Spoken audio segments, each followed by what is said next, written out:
The UN agency helping refugees in Gaza says it will be forced to halt its operations there today unless more fuel is delivered. It says its supplies will run out later today. A fourth convoy of 28 trucks arrived in Gaza early Wednesday after crossing the border from Egypt. But Israel's military is refusing to allow fuel into Gaza. It's accusing the militant group Hamas, which runs the territory, of hoarding supplies. The fuel shortage is hindering emergency services that are already stretched to the limit. Staff in this hospital in Gaza City are working around the clock to help those hit by the ongoing airstrikes. Rushing to help people severely injured, and also in a race against time before critical supplies run out. The water pressure is so low, they are unable to operate the central sterilization machine that we use to sterilize our surgical equipment. And the electricity keeps cutting out, and we're completely dependent on the fuel, which I understand is no longer coming in. Doctors are under pressure to conserve whatever little water and fuel supplies they have for the electric generators that many hospitals are now relying on. Aid is now beginning to trickle into Gaza. But Israel says they still have reason to block the transport of fuel supplies. We are aware that Hamas needs fuel. They need it badly for their military infrastructure after they stole all the fuel from UNRWA. We'll discuss the issue of the fuel with the world, and if the hospitals are in peril, Hamas are the first to ask. Let Hamas resupply the fuel to the hospitals and to the poor residents. The world must demand this from Hamas. The UN says that they may have to halt their aid operations if the situation is not resolved quickly. Fuel is extremely urgent because without fuel, the trucks themselves cannot move. Without fuel, the generators cannot produce electricity for hospitals, for bakeries, and for the water desalination plants. The White House has said it is working with its partners in the Middle East to push for fuel to be allowed into Gaza. For the citizens of Gaza, time is running out. Ahmed Bayram is from the Norwegian Refugee Council. That's an independent humanitarian organisation that's operating in Gaza. He gave me the latest information about the situation there. Actually, I just listened to a message from my colleague in Gaza who was telling me about the situation there and how families don't have time to grieve the people they lost yesterday because they are losing more people today, more relatives, more parents.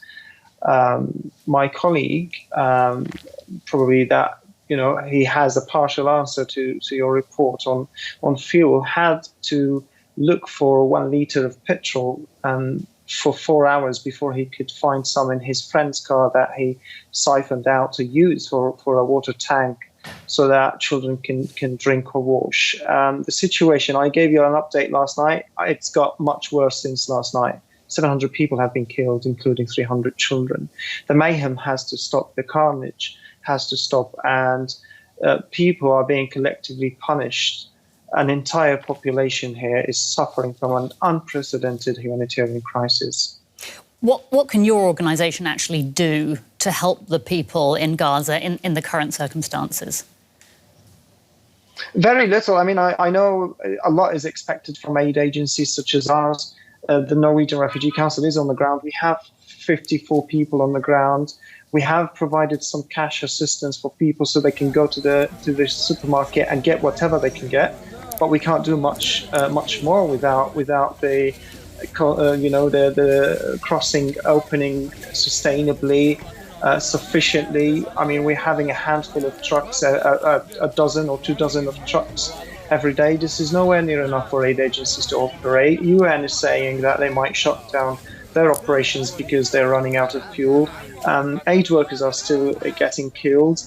Our staff on the ground have been displaced. They have suffered loss and damage to their homes. So yeah, I mean, aid agencies need that support to be able to bring aid in and give it to the people who are in need. We know that parts of Gaza have literally been flattened. Critical infrastructure has been destroyed. Of course, Israel is saying it is doing this to destroy Hamas. But the effects on the people, as things stand, do you see all of these internally displaced Palestinians ever being able to return to their neighbourhoods, or will they need to make a home elsewhere? This is a question that will take a lot of personal calculations. I mean, of course, what happened a couple of weeks ago when Israel ordered the relocation of people, we warned on that day that this would be a grave breach of international law, which prohibits the forcible relocation of people. Now they have relocated. And just to say, they are being bombed where they are being relocated. Again, my colleague told me how homes in southern Gaza were being, homes that are sheltering dozens of families are being struck and hit constantly over the night. There is no safe space in Gaza, and there's no way we can portray any spot in Gaza or tell people that, this is going to be safe from bombings. People have to have the agency to make their choices, have to be supported to rebuild, have to be supported to recover. So, no, we're not for the forcible relocation of people. We are with people, given safe shelter, given a home, wherever they choose to be. We are right in the centre of this, right in the middle of this crisis right now. And as you're saying, it is getting worse by the day. But looking ahead, do you see any chance that this massive escalation of a long-running conflict could produce any solutions in the long term? I mean, just the question itself tells me that the international community has suddenly become helpless in finding a peaceful resolution to this. This is a failure that we haven't seen in other places. It's almost inevitable, it feels, from the international community that, yes, civilians will be killed, and this should not be accepted. This should be unacceptable. And I think one thing that international powers, those who can exercise pressure on Israel, can do at the moment is to call for an instant humanitarian pause. There can never be a solution, a bloody solution to any conflict, let alone a punishment of an entire population in order to get military outcomes. So no, there can't be a solution with violence. Violence has to stop, has to end now, and lives have to be spared. I'll end on a note that my colleague again tells us that there is no person in Gaza who's not traumatized by what is happening, and there is a chance they will take years to recover from this. Ahmed Bayram from the Norwegian Refugee Council, thank you so much for your time. Let's talk to Michael Fahkri, who's the UN Special Rapporteur on the right to food. Welcome to DW. We're now on the third day of aid deliveries to Gaza, deliveries to a war zone, which are now a fraction of what they were before the war broke out. How do you decide where those supplies go? So I'm not in a position really to make that decision. I'm an independent expert with the United Nations. But ultimately, what's important is that civilians are not receiving essential food, water, fuel, and medical supplies. So there's a full siege against all civilians and Palestinians. So what we need is the influx of basic necessities as soon as possible to all civilians in Gaza. And so how will the work of the UN and other aid agencies be affected by the Israeli decision to stop granting visas to UN representatives? What's going to happen is this disaster is going to get worse. On Thursday, UN human rights experts, among myself included, raised the alarm. We're very worried about the risk of genocide. That's the degree of the humanitarian concern here. What's happening is people are on the brink of starvation. So if UN workers, if the United Nations is not able to get in, if United Nations officers are denied visas, this is a lifeline for people in Gaza. I just want to be clear that we're all understanding you clearly. You say that Gaza is on the brink of genocide. Genocide defined how, committed by whom, against whom? Yes, so of course, genocide has a very specific legal meaning. First of all, there's the physical aspect. What's happening is Israel is responding to the illegal attacks by Hamas. So Hamas illegally has targeted civilians. But the response by Israel has been to illegally target homes, churches, hospitals, and to call for a complete siege of Palestine. So there's also the intent. What we hear from political leaders in public from Israel is the intent to lay full siege and to punish all civilians.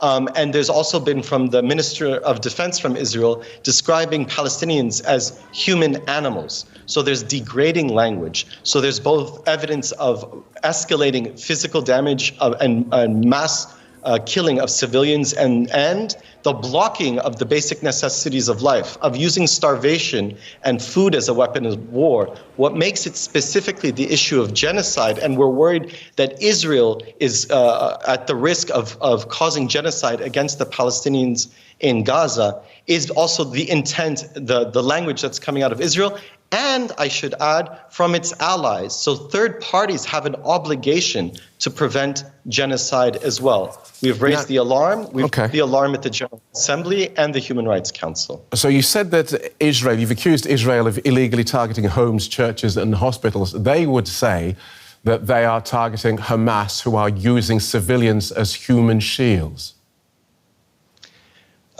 Let me begin by saying there is no exception to genocide. There's no excuse, there's no legal exception, and there's no moral exception. I understand that Hamas has attacked Israel and has targeted civilians. This is wrong, and this contravenes international humanitarian law and international human rights law. However, the response must be proportional, and there's no excuse to this degree of targeting civilians as we're witnessing in Gaza. And again, just because you keep saying that they are targeting civilians, because I know that they will say, and I will be speaking to a representative of the IDF later, he will say something along the lines of, we are targeting Hamas targets who place themselves under or near civilians. So they will describe the loss of civilian lives as problematic and unfortunate, but they will say that they do not target civilians. Thank you for clarifying the question. What's also happening is a siege. There's the blocking of food, water, and fuel. Maybe they'll say that fuel is, I heard the report previously. Let's focus on food and water. My mandate is on the right to food. Security Council Resolution 2417 is very clear. You cannot use the starvation as a weapon in armed conflict, nor can you deny the access to humanitarian aid in a conflict. These are clearly illegal. I'm not sure how water and food that are the basic necessities of life for thousands and thousands, over 2 million civilians, over 1 million are children. I'm not sure how the weaponization of food and the denial of humanitarian relief has anything to do with responding to Hamas. That's very clear. Thank you so much for that. Michael Fahkri, UN Special Rapporteur on the right to food. Thank you.